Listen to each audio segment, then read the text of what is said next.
Hey, Patreon community.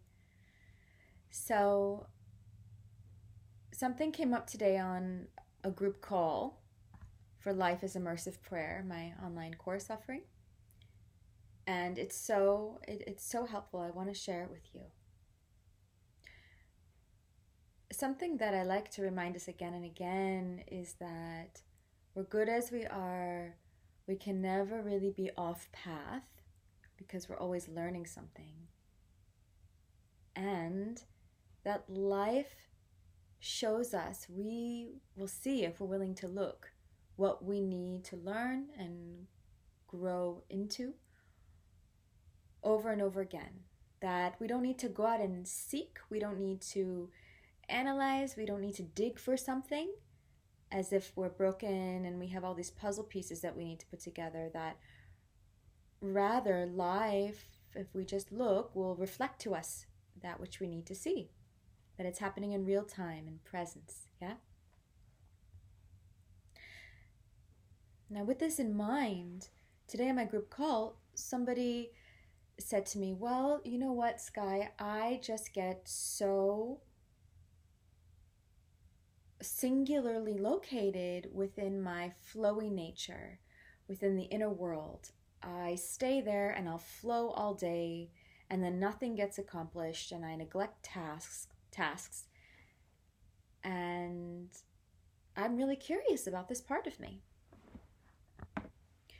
And my response to her was that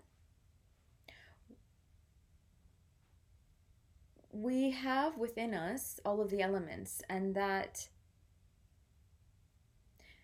it's essential that they have a healthy relationship with each other. Now, for some of us, our flowy nature is more predominant and developed and leads the way. For others of us, the practical, the earthly, is more dominant, predominant, leads the way. And sometimes we need to nurture the different aspects or elements within ourselves to help kindle them to life a bit more.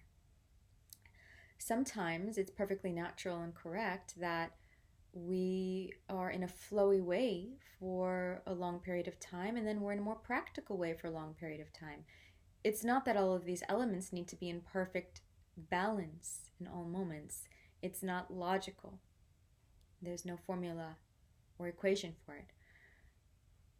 Rather, we can sense, as this person on this call did, as this participant did, that something feels untended to with this element. It feels like it is in some way compromising how she intends to live her life, that the practical is getting neglected, not because that's just what's meant to be in this moment of life, but because something is out of balance in a way that needs to be tended to.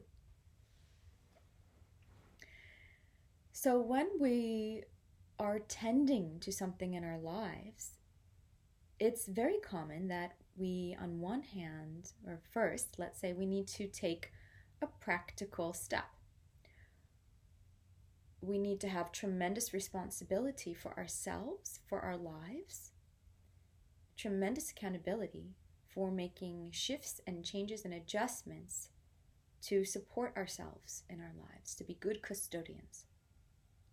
So working with this example, if I see that my flowy nature is out of balance, is just drowning, this flow is actually drowning my life in inner world nature, and nothing is actually making it to the surface in a time where it's meant to, then first I can take a small step to support myself in bringing in a deeper balance within myself.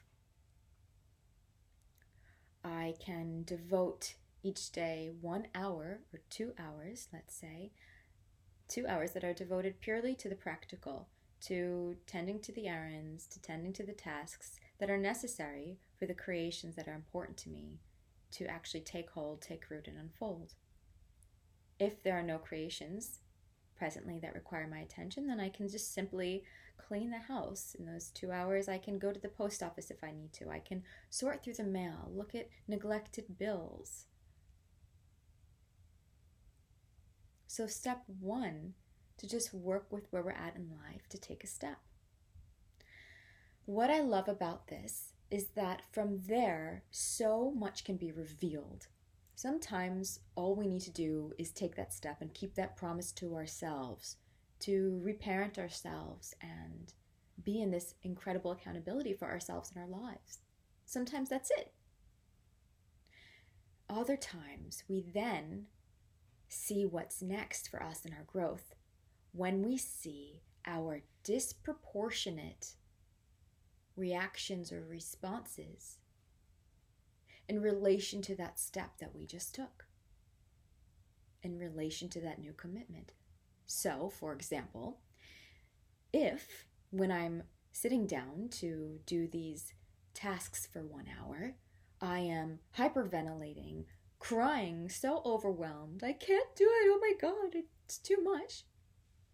That is a disproportionate reaction. That is a response to more than just the present moment, but to something much bigger and deeper. Perhaps being rooted in this physical world is just too much for me. Perhaps when I hunker down and commit to these earthly tasks, I feel really overwhelmed because being on earth is actually really overwhelming, and that just gets stirred up, right? Perhaps I have another subconscious aspect, consideration, belief, trauma, memory, something, and the subconscious is coming up that tells me if you get in the practical, that's at the expense of flow. You can only be in one or the other. That there's a disconnection between the earth being and the spiritual being, the divine, eternal being. The point is that we will see it as we go along, that we don't need to do so much digging all the time, that rather if we just go step by step with life, we will see what we need to do, that we can actually often make one small promise to ourselves that we stay committed to, and then see what happens from there. Work with it as we go. So, yes, thank you. And if this brings up any questions, share your questions, bring it up. Let's have a discussion about it. Bring it to the monthly call if you're going to be on it. Until then.